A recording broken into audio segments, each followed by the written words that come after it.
Give me back that fillet of fish. Give me that fish. Give me back that fillet of fish. Give me that fish. Well, see, now, even if you don't laugh at me, you're going to be cursing me for saying that, because it's going to be in everybody's minds on your way home.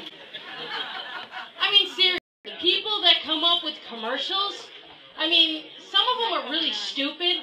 I'm speaking specifically about the Geico commercials, the caveman, and that stack of money with the glasses. I mean, they have a contribution to society. They should be punished severely, like being made to watch televised candlepin bowling. However, whoever came up with that E-Trade baby, Pulitzer Prize. I'm telling you. But, I didn't know, my son got accepted to Virginia Tech today. I don't have a joke for that. I'm just really, really proud. Now, he's a senior in high school, and he's going off to college next year. This is where everybody's supposed to say, you don't look old enough to have a son that's a senior.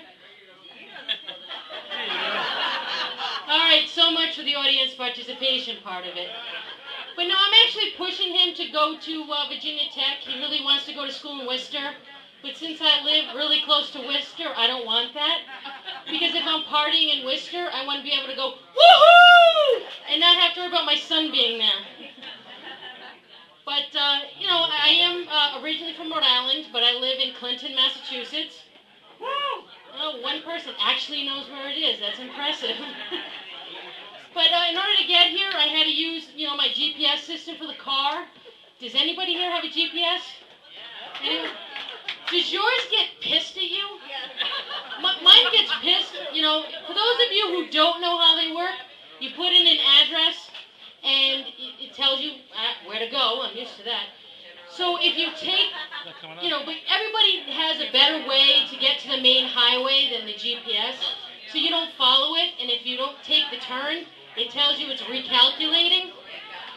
About the third time, I swear mine's going, recalculating.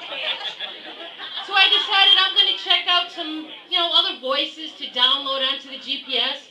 So I decided to download the Italian voice. Yeah, it's just, take a right on Walnut Street, so I don't.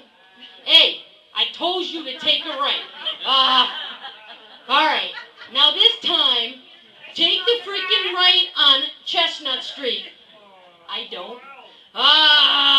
Listen. If you don't do it this time, all right. Take a right on Bert Street.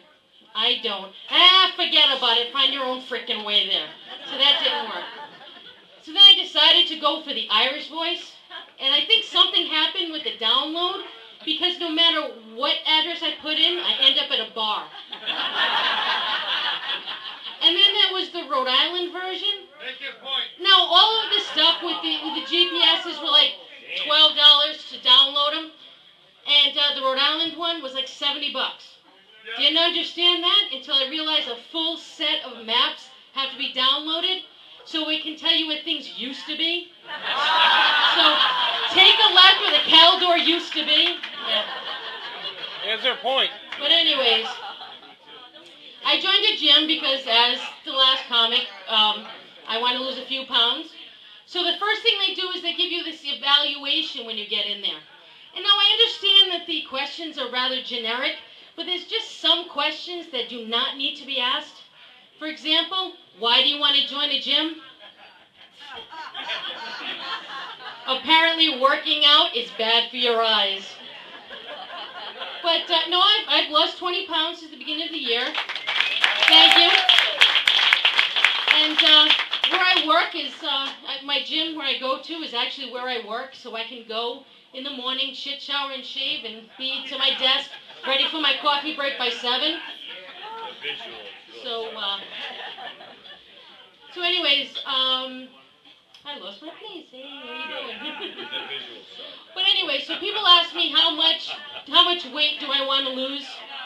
So I don't really know, but I know when that's going to be is when I go to Kohl's and I see that 80% off rack and my size is there. I'm good. And ladies, I'm talking specifically with the ladies. When you lose weight, there's one place that you lose the weight the most. the boobs. And I have to say, I was in the Navy. I went through boot camp. I was the leanest, slimmest. That's when I started wearing glasses, so that could be the eye thing. Anyways, I was down to my slimmest, and Shirley and Marie was still the same size. Graduation, I'm standing at attention, and it's like a SUV taking a sharp turn, very top-heavy. Yeah, so, you know, I'm going to teach the men a few things. There is, you know, the size of the boobs actually have letters associated with it, and I want to help the men figure it out. Like size A, the only thing I know that's size A is eggs, okay? B, that's before puberty. C, frankly, I don't see anything. There's D, doubtful you have a problem getting a date, okay? Then there's double D, depressingly difficult to find a bra that fits. There is some good things to having, you know, boobs big. Very rarely do I have to look a man in the eye. Yeah. Case in point, I was at work, and I was in a meeting, and my job consists of many meetings, so went from one to another. Left my glasses sitting on the table, so I called up and said, "Hey, this is Kris. Are my glasses still there?" Guy from the end of the room, I can hear him say, "What? Kris wears glasses?" So anyway, well, you know, there are times when, you know, you feel kind of down and out, and I found a way, you know, to make myself feel better, and I'm going to give you guys a little bit more of advice. If you're feeling down and out, go to a rod and gun club meat raffle. That's exactly what it is. You buy raffle tickets and you win meat, like a spiral ham, okay? I mean, I was sitting at a table, I looked over to the right, and the whole table was about 8 people, and between all of them, they had a full set of teeth, okay? I went to one just before Christmas, and they had a wreath all made up with red and green shotgun shells, which I thought was really pretty. They hung it, you know, and I looked over and I realized that the shells were live, and they hung it above the fireplace. Yeah, I got out of there rather quickly. All right, well, thank you for being a good audience, and I'll catch you guys later.